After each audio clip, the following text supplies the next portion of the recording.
얘들아 안녕. 할아버지야. 어제 하루 잘 지냈니? 오늘도 우리 날기새 스쿨 기억하고 찾아 나온 너희들 참 고맙다. 가끔 할아버지가 교회를 가든가 어딜 가면은 우리 날기새 스쿨 하는 어린이라고 와서 인사하는 친구들이 있더라. 얼마나 반가운지 몰라.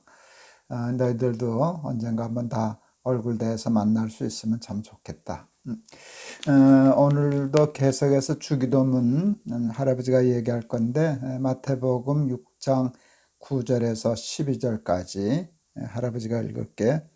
그러므로 너희는 이렇게 기도하라. 하늘에 계신 우리 아버지여, 이름이 거룩히 여김을 받으시오며 나라가 임하시오며 뜻이 하늘에서 이루어진 것 같이 땅에서도 이루어지이다.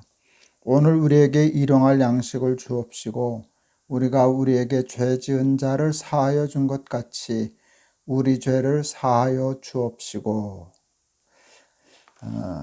성경에 가리키는 굉장히 중요한 진리들이 있는데 가장 중요한 것 중에 하나는 죄의 싹은 사망이다 라는 거야. 죄를 지면 하나님이 심판하고 벌을 주시거든. 그 벌의 별이 사망이야. 그래서 죄의 싹은 사망이다. 이게 굉장히 중요한 말씀인데, 그런데 문제는 뭔가 하면 세상에 죄 없는 사람은 없어. 의인은 없나니 하나도 없다. 모든 사람이 죄를 범하였음에 하나님의 영광에 이르지 못하더니, 이게 성경의 말씀이거든. 세상에 죄 없는 사람이 어디 있겠니?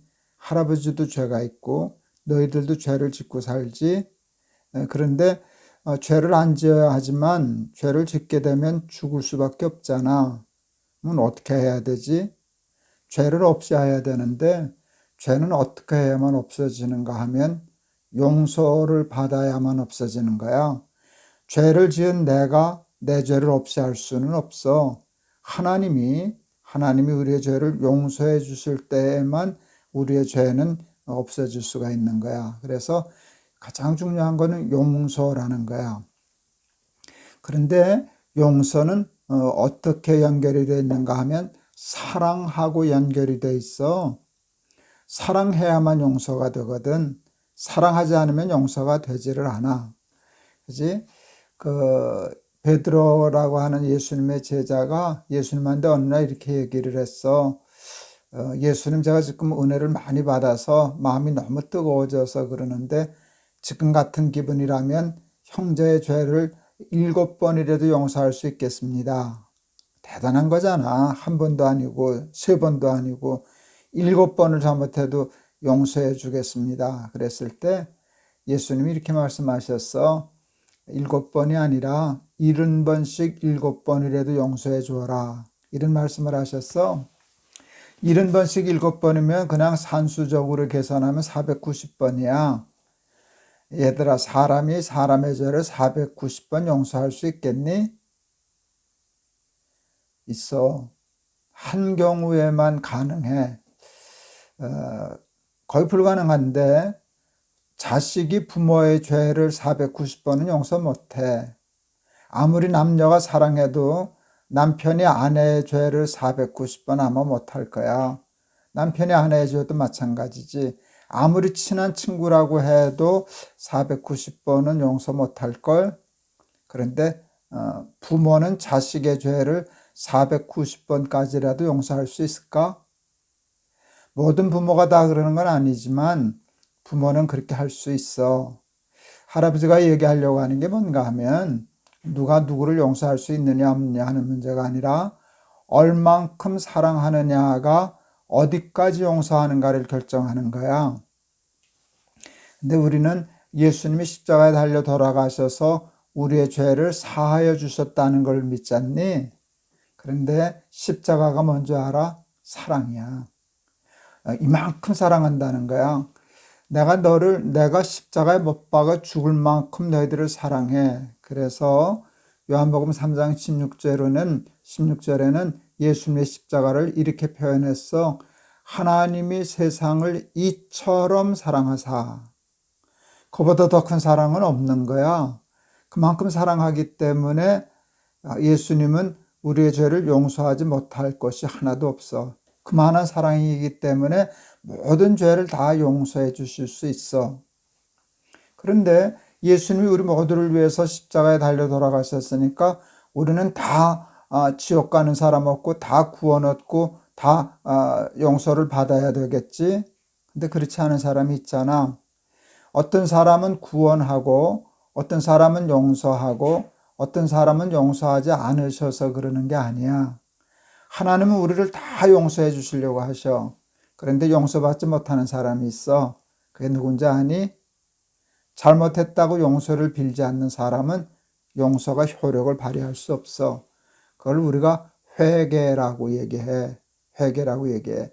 아무리 예수님이 십자가에 달려 돌아가셔서 우리를 용서해 주시려고 해도 우리가 하나님 용서해 주세요. 내가 잘못했어요. 자기의 죄를 인정하고 회개하고 용서를 구하지 않으면 예수님의 십자가가 있어도 용서받을 수가 없게 되는 거지.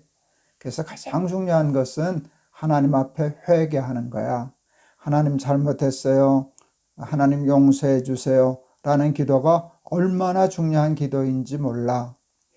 오늘 주기도문 우리가 어제도 읽고 오늘도 읽었는데 어제는 우리가 다른 사람의 죄를 용서해 주는 것에 대해서 얘기를 했는데 오늘 기도는 이거야. 하나님, 제 죄를 용서해 주세요.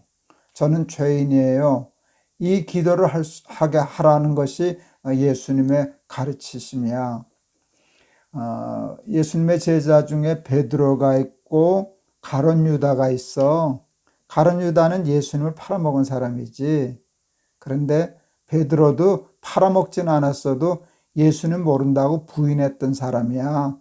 예수님 부인한 것도 죄고 그치? 팔아먹은 것도 죄인데 왜 베드로는 용서를 받고 수제자가 되고 가룟 유다는 용서받지 못하고 결국 죽게 되었나? 베드로는 회개했는데 가룟 유다는 회개하지 않았어. 예수님이 베드로에게 네가 닭 울기 전에 3번 나를 부인할 거야 라고 말씀하셨어. 왜 그런 줄 아니? 그것이 기억나서 회개하게 하려고 그랬던 거야. 근데 정말 닭 우는 소리에 베드로는 그 예수님 말씀이 생각나서 통곡하면서 회개했어. 그러니까 용서받았지. 예수님이 가룟 유다와 같이 있을 때 너희 중에 나를 팔 자가 있느니라 그렇게 말씀하셨어. 다시 말하면 내가 다 알고 있으니까 유다야 지금이라도 회개하고 돌이켜라 라는 경고였어. 근데 가룟 유다는 못 들은 척하고 끝내 회개하지 않았어. 그래서 가룟 유다는 배반자가 된 거고 베드로는 수제자가 된 거야. 죄가 없어서 베드로가 훌륭해진 게 아니야. 베드로는 회개해서 수제자가 되었고 가룟 유다는 끝내 회개할 줄 몰라서 가룟 유다가 된 거거든. 그래서 너희들 잘못 안 하고 죄 안 짓기를 바라지만 실수하여 죄를 지었을 때 하나님 잘못했습니다. 하나님 용서해 주세요. 제 죄를 사하여 주세요. 이렇게 기도하는 것을 잊지 않는 우리 어린이들 되어서 우리 학생들 되어서 베드로처럼 용서받고 하나님 나라에 크게 쓰임받는 그런 사람들 다 되기를 바란다. 알았지? 할아버지가 한번 기도할게. 하나님, 죄 싹슨 사망인데 세상에 죄 없는 사람은 하나도 없습니다. 그래서 우리는 다 죽을 수밖에 없는 죄인들인데 죄는 용서받을 때 없어집니다. 근데 용서는 사랑하는 만큼 용서를 할 수 있는데 예수님은 우리를 십자가에 당신을 못 박기까지 사랑하심으로 우리의 모든 죄를 용서해 주기를 원하십니다. 그러나 아무리 예수님이 십자가에 달려서 우리의 죄를 용서해 주시려고 해도 우리가 회개하지 않으면 우리는 구원을 얻을 수 없습니다.